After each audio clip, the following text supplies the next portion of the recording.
अस्सलाम वालेकुम। आज लेकर आए हैं लूसीफर की एपिसोड 4। राइटर हैं इब्ने आदम और शुरू करते हैं। मादियत परस्त दुनिया से दूर हसीन पहाड़ों और घने जंगलात के वस्त में बनी वादी परिस्तान में सुबह का आगाज़ एक डरावनी खबर से हुआ था। वादी परिस्तान की हिफाजत पर मौजूद 2 जिन गार्ड्स मुर्दा पाए गए थे। हर दूसरे दिन हिफाजती दस्ते की किसी पहरेदार की मौत वादी के लोगों को खौफ व हरास में मुब्तला कर रही थी। रंग बिरंगे फूलों से लदी वादी में परियां डरी सहमी बैठी थीं। जब से कोहे काफ के शरीर जिन ने परिस्तान पर हमला करके परिस्तान के राजा को अपना कैदी बनाया था, तब से परिस्तान की रौनकें मान पड़ चुकी थीं। हर किसी को अपनी ज़िंदगी का खौफ लाहक था, क्योंकि हर दूसरे दिन वो शरीर जिन लूसीफर किसी मासूम परी को अपनी कैद में ले रहा था। हिफाजती दस्ते के 2 पहरेदारों की मौत ने जहां एक तरफ 2 परियों से उनके शौहर छीन लिए थे, वहीं दूसरी तरफ वादी परिस्तान के दिफा को भी कमज़ोर कर दिया था। इस खबर ने परिस्तान की मलिका डेफनी को भी हिला दिया था, जो चंद माह पहले ही शहजादा एमर की दुल्हन बनकर परिस्तान की मलिका बनी थी। परिस्तान और उसके करीब आबाद कोहे काफ के राइज कवानीन के मुताबिक परिस्तान की सबसे खूबसूरत परी को ये इख्तियार होता था कि वो कोहे काफ के किसी भी नेक जिन की दुल्हन बनकर परिस्तान की मलिका बन सकती थी।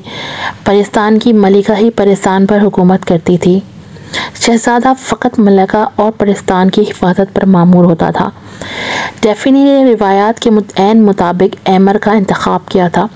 वो बचपन से ही एमर की मोहब्बत में मुब्तला थी। कोहे काफ के राजा ने डेफनी के इस इंतखाब को मुस्तरद किया था, क्योंकि उसकी नज़र में मलिका डेफनी को शहजादा एमर की बजाय लूसीफर की दुल्हन बनना चाहिए था, क्योंकि लूसीफर शहजादा एमर से ज़्यादा ताकतवर था। मगर डेफनी को लूसीफर कभी एक नज़र भाया ही नहीं था। डेफनी ने सबकी मर्ज़ी के ख़िलाफ़ जाकर एमर का इंतखाब किया था।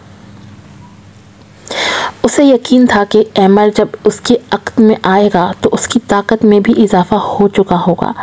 मगर शादी के चंद दिन बाद ही लूसीफर ने परिस्तान पर हमला करके हर दिल अजीज़ शहजादा एमर को कत्ल कर दिया था। मगर शहजादा एमर और मलिका डेफनी के एक होने से एमर को जो ताकत मिली थी, उस ताकत ने परिस्तान के गिर्द एक हिसार बना दिया था, जिस वजह से लूसीफर परिस्तान में दाखिल ना हो सका। शहजादा एमर लूसीफर के हाथों कत्ल हो चुका था। इस बात की खबर किसी को कानो कान तक न थी। सबको यही लगता था कि शहजादा एमर लूसीफर की कैद में है और एक दिन वापस आकर उन सबको बचा लेगा। मलिका डेफनी ने ये बात अपनी ख़ास कनीज़ एंजेलिना के अलावा सबसे छुपा रखी थी, क्योंकि डेफनी अपने शौहर एमर के बाद सबसे ज़्यादा अपनी कनीज़ ख़ास एंजेलिना के करीब थी। मलिका के पास महल में हज़ारों कनीज़ें मौजूद थीं, मगर वो एंजेलिना पर ख़ुद से भी ज़्यादा एतमाद करती थी। मलिका के दरबार पहुंचने तक तमाम रियाया वहां पहुंच चुकी थी, जो मदद तलब आँखों से मलिका की तरफ देख रही थी। तुम लोग खामोखा में परेशान हो रहे हो। उन दोनों की मौत एक कुदरती अमल था। उसमें उस शरीर जिनका कोई किरदार नहीं, इसलिए डरने की कोई बात नहीं। डेफनी खूबसूरत लिबास जो मलिका के लिए ख़ास था पहने हुए अपने तख्त पर बैठी अपनी परेशान रियाया को हौसला दे रही थी। जैसे ही हम परिस्तान से बाहर किसी काम के लिए निकलते हैं, वो शरीर जिन हमें अपना कैदी बना लेता है। अब तो हमें फ़ज़ा में उड़ने से भी डर लगने लगा है। रियाया में से एक परी ने अपना मसला मलिका को बताया, जो कि उसकी कुछ दोस्तों के साथ पेश आ चुका था। ऐसा कुछ नहीं है प्यारी, वो शरीर जिन परिस्तान की किसी परी को छू भी नहीं सकता। वो हमें डराने के लिए सिर्फ अफवाहें फैलाता है, ताकि हम उससे डर जाएं और अब वो अपने मकसद में कामयाब हो जाए। तुम लोग डरो नहीं। मैंने कोहे काफ के राजा से बात की है, वो हमें मज़ीद गार्ड फराहम करेंगे। मलिका के जवाब ने गोया सबको मुतमईन कर दिया था, हालांकि ऐसा कुछ भी नहीं था। मलिका डेफनी जानती थी कि कोहे काफ के पुराने राजा की फैमिली के सिवा वहाँ डेफनी के लिए कोई हिमायत नहीं थी। शहजादा एमर की फैमिली भी अब डेफनी की हिमायत से पीछे हट गई थी। मलिका के तमाम दावे सिर्फ मासूम परियों को पुरसुकून रखने के लिए थे। मैं देख रही हूँ कि परिस्तान काफ़ी सुनसान सुनसान लगने लगा है। हर तरफ लटके हुए चेहरे हैं। वो बुलंद आवाज़ में मुखातिब हुई थी। यही तो वो चाहता है कि परिस्तान डरा सहमा सुनसान जंगल बन जाए, और हमने उसे वैसा ही बना दिया। परियों ने घरों से निकलकर आसमान का चक्कर लगाना और बागों में खेलना छोड़ दिया है मलिका। एंजेलिना की आवाज़ सुनकर मलिका के चेहरे पर थोड़ी मुस्कुराहट आई थी। तो फिर कौन है जो आज अपनी मलिका के साथ आसमान में उड़ते हुए परिस्तान का चक्कर लगाएगा? वो रेशम से बने नर्म लिबास में मलबूस जैसे ही आसमान की तरफ लपकी तो उसके सफ़ेद रंग के लंबे लहंगे ने गोया सूरज को ढक लिया हो। उसके लंबे सियाह बाल आसमान पर काली घटाओं का मंजर पेश करने लगे। उसके बदन की खुशबू से फ़ज़ा मुअत्तर हो गई थी। उसके इस्तकबाल को रंग बिरंगी तितलियाँ और खूबसूरत परिंदे घोंसलों से निकल आए थे। फूल खिलखिला उठे थे। खुशी के शादियाने बजने लगे थे। परिस्तान पर छाए खिज़ां के साए छटने लगे थे। अपनी हज़ारों कनीज़ों के साथ वो जहाँ से गुजरती वहाँ बाहर आ जाती। मलिका को यूँ महल से बाहर आम लोगों के साथ देखकर हर कोई खुश था। बागों की रौनक बहाल हो गई थी। वो उनकी मलिका थी, उन सबकी मलिका। तितलियों की, फूलों की, परिंदों की, परियों की, अलगर्ज वो परिस्तान में आबाद हर चीज़ की मलिका थी। वो परिस्तान का चक्कर लगाते हुए वापस अपने महल की बालकोनी में पहुंच गई। बहुत दिनों बाद परिस्तान की रौनकें बहाल हुई। ये सब मलिका डेफनी के हुस्न का कमाल था। वो परियों को देखकर मुस्कुरा रही थी, मगर ये मुस्कुराहट सिर्फ फर्जी थी। उसके दिल में अब भी ल्यूसीफर का खौफ मौजूद था। वो जानती थी कि परिस्तान ज़्यादा देर तक ल्यूसीफर के सामने नहीं टिक पाएगा। जैसे ही ल्यूसीफर किसी इंसानी लड़की को मारकर उसके खून से जादू करेगा, वैसे ही परिस्तान की हिफाजत पर मामूल एक जिन पहरेदार मारा जाएगा। जैसे ही ल्यूसीफर किसी कुंवारी इंसानी लड़की के साथ कोई जिस्मानी ताल्लुक़ बनाएगा, वैसे ही परिस्तान की एक परी उसकी कैद में चली जाएगी। मगर मलिका को असल खतरा ल्यूसीफर के इस खतरनाक अमल से था, जिसके बाद परिस्तान के गिर्द मौजूद शहजादा एमर का फैलाया हुआ हिफाजती हिसार ख़त्म हो जाना था। ऐसा होने की सूरत में ल्यूसीफर को मलिका के महल तक पहुंचने से कोई ताकत नहीं रोक सकती थी। वो अपने घने लंबे बालों को बनाती हुई मुसलसल उलझन का शिकार थी। उसे जल्द से जल्द तैयार होकर घर से कॉलेज में होने वाली पार्टी के लिए निकलना था। कुछ दिन सदमे में गुजारने के बाद उसने फासीर के साथ खुद को थोड़ा बहुत एडजस्ट कर लिया था, मगर अब भी कई बार फासीर का उसके साथ होना उसके लिए कोई मसला खड़ा कर ही देता था। फासीर ने आहिस्तगी से उसे पुकारा।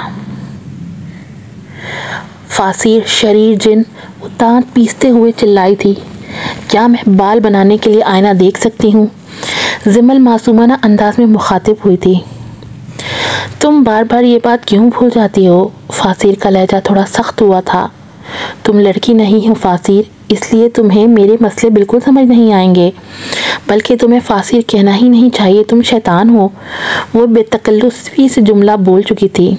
अच्छा, तुम नाराज़ तो नहीं हो गए ना? फासीर को खामोश देखकर वो थोड़ी फिक्रमंद हुई थी, क्योंकि वो जानती थी कि फासीर की नाराज़गी उस पर कितनी भारी पड़ सकती है। फासीर के साथ गुजरे चंद दिनों में उसे अंदाज़ा हो गया था कि फासीर को उसकी ज़रूरत है, इसलिए वो जानती थी कि फासीर उसे नुकसान नहीं पहुंचाएगा, और फासीर ने भी उसके दिल से अपना खौफ किसी हद तक निकाल दिया था। मगर फिर भी खौफ कम हो या ज़्यादा, खौफ तो आखिर खौफ होता है।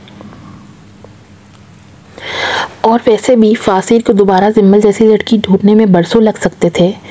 ऐसी लड़की जो सब जानते हुए भी एक जिन को अपने साथ चमोड़ ले, भला कहाँ मिल सकती थी? एक इत्तेफाक या हादसा ही सही जिम्मल ने सरदार की खातिर इस गैर इंसानी मखलूक को खुद तक दस्तरस दे ही दी थी। मैं तुम्हारे बाल बना सकता हूँ। फासीर ने उसकी बात को इग्नोर करते हुए जिम्मल को उसके मसले का हल बताया था। मैं पार्टी में मजाक नहीं बनना चाहती फासीर। अपनी ज़बान मेरे सामने कम और दूसरे के सामने ज़्यादा चलाया करो। उसने उसे इग्नोर करते हुए जादू से उसके बालों को बना दिया था। आह शैतान, मैं चुड़ैल नहीं हूँ जिसके बाल तुम इतनी ज़ोर से। तुम मुझे बार बार शैतान क्यों कहती हो? क्योंकि तुम हैवान हो और शैतान भी हैवान है, बल्कि तुम ही शैतान हो, ल्यूसीफर हो। इसके बालों की वजह से अभी भी सर में दर्द था। क्या मैं तुम्हें ल्यूसीफर बुला सकती हूँ फासीर? जवाब में मुसलसल खामोशी से वो समझ गई थी कि वो यहाँ से जा चुका है। उसने अंदाजे से ही खुद को थोड़ा बहुत तैयार किया था और फिर भाई मिकाल के साथ गाड़ी में बैठकर कॉलेज की तरफ चल दी। आज कॉलेज में उसका पहला दिन था और जिमल की पहले ही दिन कॉलेज की सालाना तकरीब थी, जिसमें यकीनी तौर पर सरदार ने भी शिरकत करनी थी क्योंकि उसके वालिद साहब कॉलेज के बड़े डोनर थे। जब जिमल कॉलेज पहुंची तो तब तक तहरुबा भी वहां पहुंच गई थी, क्योंकि जब जिमल ने ज्वाइन कर लिया था तो तहरुबा कैसे पीछे रह सकती थी। वैसे असल में आइडिया ये तहरुबा का ही था, जिमल ने तो फ़कत तहरुबा की हाँ में लाई थी। लगता है आज सरदार साहब भी पूरे इरादे से यहाँ आए हैं। तहरुबा की नज़र दूर से ही सरदार तक गई थी, जो खूबसूरत सा पैंट कोट पहने स्टेज पर बैठा था। जिमल ने एक नज़र सरदार को देखने के बाद अपनी नज़रें हटा ली थीं, क्योंकि उसे फासिर के कहने के मुताबिक मर्दों से दूर रहना था। तहरुबा, मेरे बाल ठीक बने हैं ना? जिमल ने उसका ध्यान बटाने की कोशिश की थी, जो नाकाम रही। जिमल, क्या सरदार ने तुम्हें कुछ कहा है? नहीं तो फिर ये क्या रवैया है? मैं नोट कर रही हूँ, तुम इसे इग्नोर कर रही हो। क्या उसे इग्नोर नहीं किया जा सकता? जिमल, क्या बात छुपा रही हो मुझसे? तहरुबा जिमल का ये रवैया समझने से बिल्कुल कासिर थी कि आखिर ये क्यों ऐसा कर रही है। कोई और पसंद आ गया है तुम्हें? वो मानी खेज अंदाज से जिमल की तरफ मुतवज्जा हुई थी। जिमल ने खामोश रहने के सिवा उसका कोई जवाब नहीं दिया था। उतर गया ना मोहब्बत का भूत। ये सब बातें जब तुम्हें मैं समझाती थी तब तुम्हें उनकी समझ नहीं आती थी। पूरा सेशन तुमने उसे कन अखियों से देखा है और अब जब वो तुम में थोड़ा बहुत इंटरेस्ट दिखा रहा है तो तुम। तहरुबा ने जुमला खींचा। मुझे समझ नहीं आ रही, आखिर अब तुम क्या चाहती हो? तुम्हें कैसे पता कि वो मुझ में इंटरेस्ट दिखा रहा है? तुमने पहले कभी उसे इस कॉलेज में आते सुना था क्या? वो सवालिया अंदाज में मुखातिब हुई थी। मैंने उसे बताया था कि तुम यहाँ आ रही हो। तहरुबा की बात ने जिमल को सोचने पर मजबूर कर दिया था, मगर सिवाय सोचने के हो भी क्या सकता था। चलो स्टेज पर चलते हैं। नहीं, मैं वहाँ नहीं जाना चाहती। मत जाना उसके पास चुड़ैल, मगर स्टेज पर तुम्हें भाभी वजीहा ने जाने को कहा है। जाओ और स्टेज पर बैठे मेहमानों को कंपनी दो। क्या मतलब? वो थोड़ा सटपटाई। मैं कंपनी दूंगी? अगर तुम वजीहा वेडम की सलावातें नहीं सुनना चाहती हो तो ये सब तुम्हें करना ही पड़ेगा। यार, मैं क्या किसी को कंपनी दूंगी? मैं तो किसी को जानती तक नहीं हूँ। ये कॉलेज तुम्हारे भाई का है, कम से कम तुम्हारे नाम के साथ वाइस प्रिंसिपल तो लगेगा ही। तो मेरा नहीं ख्याल कि वाइस प्रिंसिपल को कॉलेज के डोनर को कंपनी देने के लिए किसी ख़ास जान पहचान की ज़रूरत होनी चाहिए। तहरुबा किसी भी तरह जिमल को स्टेज तक पहुंचाना चाहती थी, जहां पहले से ही सरदार मौजूद था, क्योंकि वो जिमल को जानती थी कि जब किसी भी काम का मुनासिब वक्त गुजर जाता है तो वो बाद में तहरुबा का ही सर खाती है। पिछली बार अस्पताल वाले वाक़े के बाद भी जिमल ने घर जाकर खुद को कोसते हुए तहरुबा का सर भी खपाया था। मैं तो नहीं जा रही किसी स्टेज पर। ठीक है, मैं मैडम वजिया को बोल देती हूँ। अच्छा रुको, जिमल ने तहरुबा को मोबाइल पर कुछ टाइप करते देखकर रोक दिया था। तहरुबा सिर्फ कुछ टाइप करने का ड्रामा कर रही थी। तुम भी मेरे साथ चलो ना बहन, आप जो भी हैं अपना काम खुद करें, मैं तो आपको जानती तक नहीं हूँ। वो बनावटी सा मुंह बनाकर साफ इनकार कर चुकी थी। तहरुबा, ये क्या ड्रामा है? आपकी तबीयत ठीक है बहन? जिमल ने उसको कुछ देर यूं ही घूरा और स्टेज की तरफ अकेली चली गई। जिमल को पहले ऐसा कोई तजुर्बा नहीं था। वो तो क्लास की किसी भी नई लड़की से बात करने तक से कतराती थी। वो भला स्टेज पर बैठे अनजान लोगों को क्या कंपनी देती? ये तो फ़कत भाभी की सलावातों का खौफ था जो इसे स्टेज तक खींच लाया। स्टेज तक पहुंचते उसके पसीने छूट गए थे। ना जाने उसे क्यों ऐसा लग रहा था कि हॉल में मौजूद हर शख्स सब काम छोड़कर फ़कत उसको ही देख रहा है। कहाँ से शुरू करूं? इस तरफ से करना चाहिए, मगर ये तो कोई अंकल हैं, इस तरफ से करती हूँ। आंटी से वो खुद से दर्जनों सवाल करती स्टेज पर ही घूमती जा रही थी। आखिर वो एक दरमियानी सी उम्र की आंटी के करीब गई। बिस्मिल्लाहिर्रहमानिर्रहीम, अस्सलामुअलैकुम। क्या? बारो खातून को सवालिया नज़रों से अपनी तरफ घूरते देखकर उसे एहसास हुआ था कि उसकी सलाम उसके अपने गले तक ही रह गई थी। अस्सलाम वालेकुम। वालेकुम अस्सलाम। जी फरमाएं। बस ठुस। जिम्मल बीबी ठुस हो गई। उसे अब ये समझ नहीं आ रहा था कि वो उस खातून को क्या जवाब दे। Sorry aunty, I am sorry. यही कंपनी थी जो जिम्मल स्टेज वालों को दे सकती थी। किसी को सॉरी, किसी को सलाम। वो सरदार तक पहुंचते पहुंचते रोने वाली हो गई थी। जब उसने सरदार के चेहरे की तरफ देखा तब तक उसकी आंखें नम हो चुकी थीं। सरदार ने जब जिम्मल के मासूम चेहरे की तरफ देखा तो उसके चेहरे पर एक मुस्कुराहट पैदा हुई। ये पहला मुस्कुराता चेहरा था जो जिम्मल ने स्टेज पर देखा, वगरना इससे पहले हर कोई उसे अजीब नज़रों से ही देख रहा था। उस मुस्कुराते चेहरे ने उसकी जान में कुछ जान डाली थी। जिम्मल ने सरदार से बात करने के लिए अपनी निगाहों को नीचे किया था कि अचानक एक जनाना आवाज़ उसकी समात से टकराई। ये हया थी जो हंसते मुस्कुराते चेहरे और खुले बालों के साथ जीन्स पहने सरदार के साथ मुहावे गुफ्तगू थी। हया रिश्ते में तो जिम्मल की भतीजी थी, मगर दोनों की उम्रों में कुछ ज़्यादा फ़र्क नहीं था। इसलिए हया ने हमेशा जिम्मल को पप्पू की बजाय आपी कहकर मुखातिब किया था। जहाँ एक तरफ जिम्मल में खुद एतमादी की शदीद कमी थी, वहीं दूसरी तरफ हया खुद एतमादी की पूरी दुकान थी। उसी खुद एतमादी की खासियत की वजह से वजीहा ने हया को स्टेज पर भेजा था। By the way, you looking so handsome mister Sardar. Sardar ने एक मुस्कुराहट के साथ उसका शुक्रिया अदा किया था। उसे खुद भी समझ नहीं आई थी कि इसके और जिम्मल के दरमियान ये कहाँ से टपक पड़ी थी। आप ही आपके क्लास फेलो हैं ना, तो मेरा इंट्रोडक्शन तो करवाएं। चलें छोड़े, मैं खुद ही करवा लेती हूँ। I am Haya Sultan, the future president of Sultan Foundation. वो मुस्कुराते हुए सरदार को अपना इंट्रोडक्शन दे रही थी, जबकि जिम्मल खामोशी से फ़कत उसका चेहरा देखते रह गई थी। Great thinking. Thank you mister Sardar. खाना खाने के बाद आप मेरे साथ चलिएगा, मैं आपको हमारी नई बिल्डिंग का विज़िट कराऊंगी। Why not. सरदार ने फ़ौरन हामी भर ली थी। आप ही तो हमारी बिल्कुल कुछ भी नहीं बोलती। हाँ, ये बहुत चुपचाप और सीरियस खातून है। हालांकि इस उम्र में इंसान को इतना सीरियस होना नहीं चाहिए। हया ने हंसते हुए यूं ही ये लाइन बोल दी थी जो जिम्मल के एक तीर की मानंद जा लगी। वो अपने जज्बात पर काबू पाते हुए स्टेज से नीचे भाग गई। पता चला जिम्मल शहजादी, इसको कहते हैं इंट्रोडक्शन। जिम्मल की बातें सुनकर तहरुबा का खुद पर कंट्रोल रखना मुश्किल हो रहा था। वो बस उसकी शक्ल देखकर हंसती जा रही थी। वैसे आपस की बात है जिम्मल, उस लड़की को तुम्हें नहीं बल्कि तुम्हें उस लड़की की ज़रूरत है। मुझे तुम में से किसी की कोई ज़रूरत नहीं, समझी? अब इसमें मेरा क्या कसूर है जानू? अब अगर तुम दोनों के कबाब को सीख पहुंचने से पहले तुम्हारी भतीजी उसमें हड्डी बन गई है तो इसमें मैंने थोड़ी भेजा था वहाँ। मुझे वहाँ जाना ही नहीं चाहिए था। कम से कम लाइल्म रहकर इतना खून तो ना जलता मेरा। बाकी खून रात में अकेली बैठकर जला लेना। अभी फ्यूचर प्रेसिडेंट खाना ठूस रही होगी, तुम अभी जाओ और सरदार से आज इज़हार कर ही दो। या तो वहाँ हाँ हो जाएगी या फिर ये किस्सा ही ख़त्म हो जाएगा, वरना खाने के बाद तो प्रेसिडेंट साहिबा बिल्डिंग की विजिट पर लेकर जा रही हैं। मुझे नहीं करना कोई इजहार विजहार, दफ़ा करो उसे। अच्छा चलो, अगर तुम नहीं करना चाहती तो क्या मैं कर लूँ अपनी बात?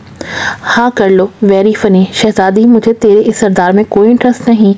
अब शर्म खा लो और चली जाओ। अब जाओ भी। तहरुबा ने अपनी बात पर जोर दिया था। कुछ देर तहरुबा ने उसे यूं ही सलावातें सुनाई और फिर उसको लेकर सरदार के टेबल पर पहुंच गई, जो खाने से फारिग बैठा था। वो सरदार के साथ रस्मी सी गुफ्तगू करके बहाना करके वहाँ चली गई। उसका मकसद तो सिर्फ जिम्मल को सरदार के करीब बिठाना था। वो एक्चुअली मुझे तुमसे उस दिन के लिए माफ़ी मांगनी थी।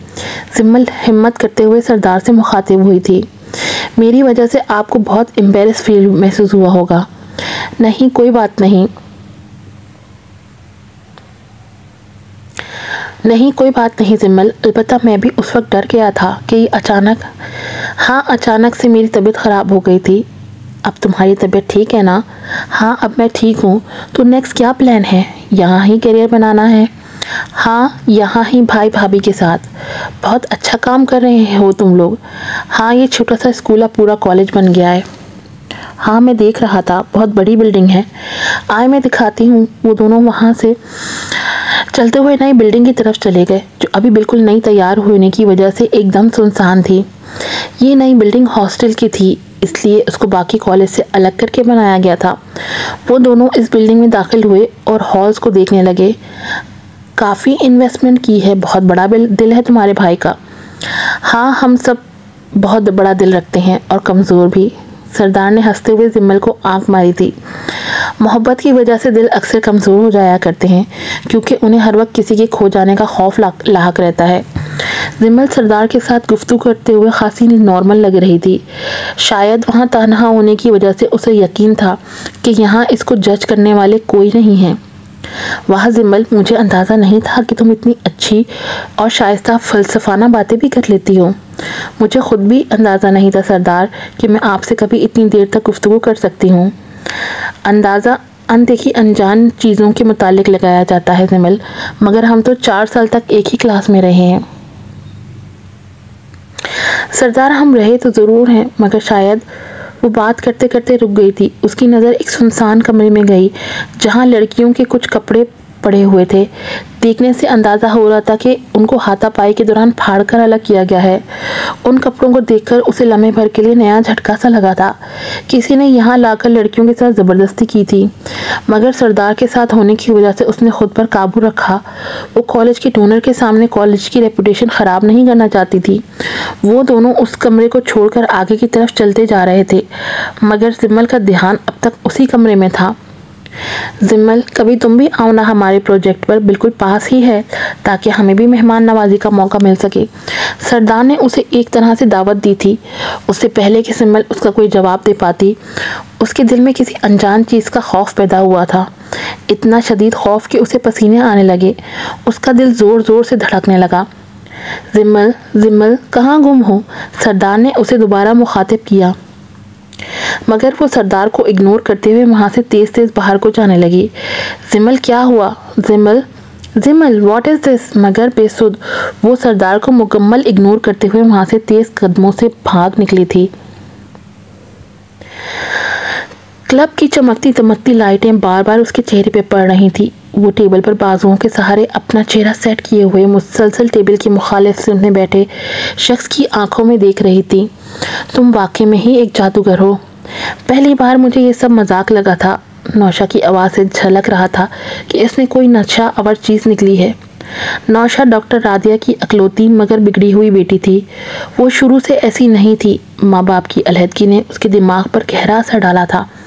एक वक्त था जब वो खुद को कमरे में रखती थी, क्योंकि उसे लगता था कि माँ बाप में अलहदगी की वजह उसकी माँ डॉक्टर रादिया का डॉक्टर होना है। उसे लगता था कि रादिया ने उसके बाप के साथ बहुत नाइंसाफ़ियाँ की हुई हैं। रादिया के लिए इस तरह के बहुत से मनफी ख्यालात उसके जहन में हर वक्त घूमते रहते थे। फिर रादिया ने उसके सब दोस्तों को उससे दूर कर दिया, क्योंकि इस तरह की बातें वही नौशा के दिमाग में ठूसती थी। शहर तब्दील होने की वजह से नौशा अपनी दोस्तों से तो दूर हो गई, मगर अपनी माँ के लिए बगावत अब भी उसके दिमाग में मौजूद थी। इसी बगावत की वजह से वो रादिया से ज़्यादा बात भी नहीं करती थी।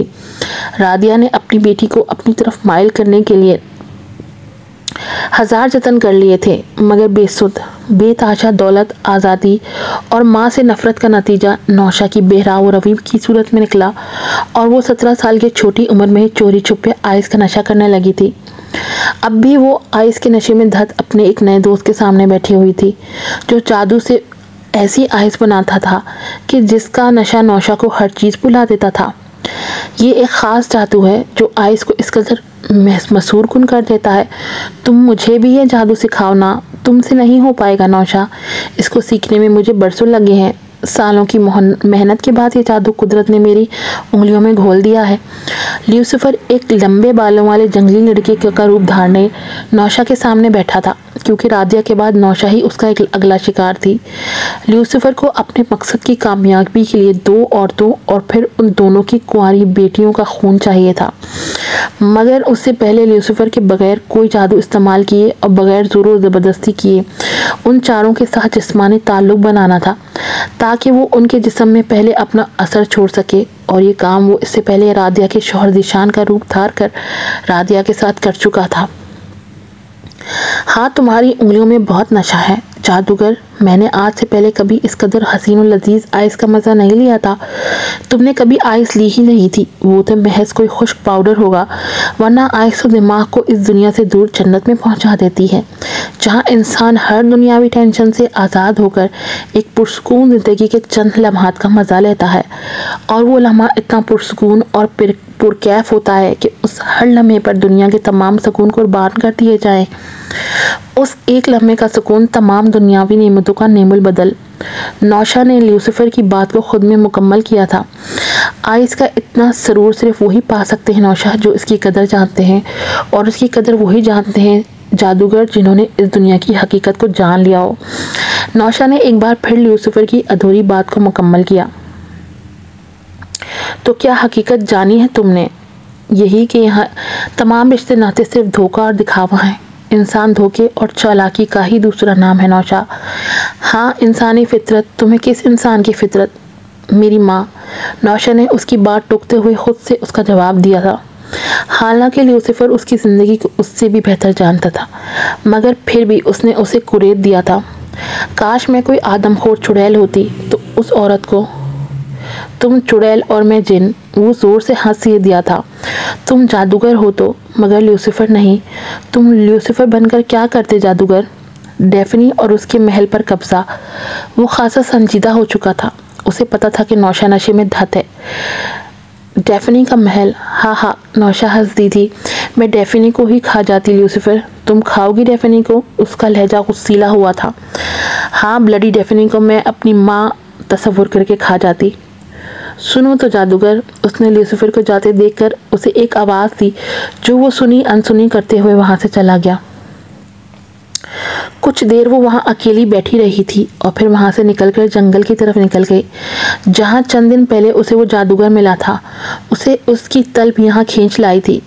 उसकी उंगलियों के नशे की उसे गोया लत लग गई थी। तुम्हें यहाँ नहीं आना चाहिए था नौशा, ये ख़तरनाक इलाका है। हम ख्याल लोगों को एक दूसरे से कोई ख़तरा नहीं होता जादूगर। इंसान को हमेशा इंसान से ख़तरा रहता है नौशा, मगर हम दोनों इंसान नहीं हैं, हम दोनों शैतान हैं। ल्यूसिफर ज़ोर से हंस दिया था। मैं और रादिया दोनों एक मखलूक नहीं हो सकते जादूगर। डॉक्टर रादिया नहीं जादूगर, वो डॉक्टर रादिया नहीं, डाकू रादिया है, जिसने हमेशा मेरे बाप के हक पर डाका मारा, हमेशा उसकी तजलील की, क्योंकि वो एक डॉक्टर नहीं था और उस औरत से कम कमाता था। आखिर उसने उसे इतना जलील किया कि वो हमेशा के लिए हमें छोड़ गया। तुम्हारी फैमिली कहाँ है जादूगर? दूर, बहुत दूर। तुम्हारी माँ भी ऐसी ही थी। ल्यूसिफर इस बार खामोश रहा था। तुम क्यों चुप हो? अंधेरा हो रहा है, यहाँ से वापस चली जाओ। वो एक तरफ को जाने लगा। मुझे कहीं नहीं जाना जादूगर। वो इसका रास्ता रोक चुकी थी। मेरा यकीन करो। वो सर्द लहजे में आंखें फैलाए सामने खड़े शख्स को देखने लगी। अगर अब भी मैं यहाँ ना आती तो इस हिजर की आग में जलकर राख हो जाती। उसकी आंखों की नमी उसके बदन का अक्स पेश कर रही थी। उसने अपनी गर्म सांसों का एहसास उस शख्सियत की गर्दन पर छोड़ा, जिससे लिपटने की चाह उसे यहाँ तक ले आई थी, जिसकी उंगलियों का नशा उसे पागल कर रहा था। पहली बार वो ना चाहते हुए भी किसी के इतना करीब करी थी कि अपनी ही सांसें उसे किसी वजूद से टकराकर वापस पलटती महसूस हो रही थीं। तुम बहुत खूबसूरत हो, मगर मासूम हो। वो मानी खेज अंदाज में उसके बदन पर निगाह डालते हुए मुखातिब हुआ था। उसकी नज़र उसकी गर्दन से फिसलती हुई नीचे गई।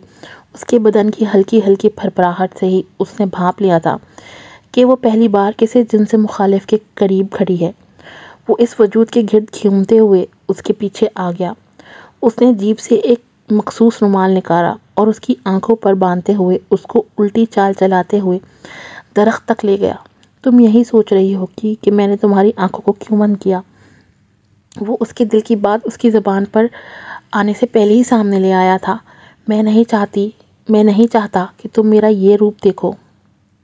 मैं तुम्हारा हर रूप देखना चाहती हूँ और महसूस करना चाहती हूँ कि उसने उसे टोका। तुम मेरा कोई रूप नहीं देख पाओगी। मैं तुम्हारी नज़रों से ओझल हो जाऊँगा, मगर मेरे लिम्स का एहसास तुम्हें हमेशा अपनी गर्दन पर महसूस होगा। उसने लड़की के जिस्म पर हाथ रखकर ऊपर को खींचा और वो हवा में बुलंद हो गई। हर चीज़ से बेनियाज वो मदहोश होकर उसके सीने से अपनी कमर लगाए खड़ी थी। इस बात से लाइल्म कि किसी ताकत ने उसके बदन को बगैर सहारे के हवा में बुलंद किए रखा है। उसने अपने होंठ उसकी गर्दन पर जमाए और एक ही लम्हे में गोया उस लड़की की जान निकाल दी। जंगल में अंधेरा छा चुका था। ल्यूसिफर एक और मकसद पाने के करीब था। नशे में धत अनुषा उसे अपना आप पेश कर चुकी थी।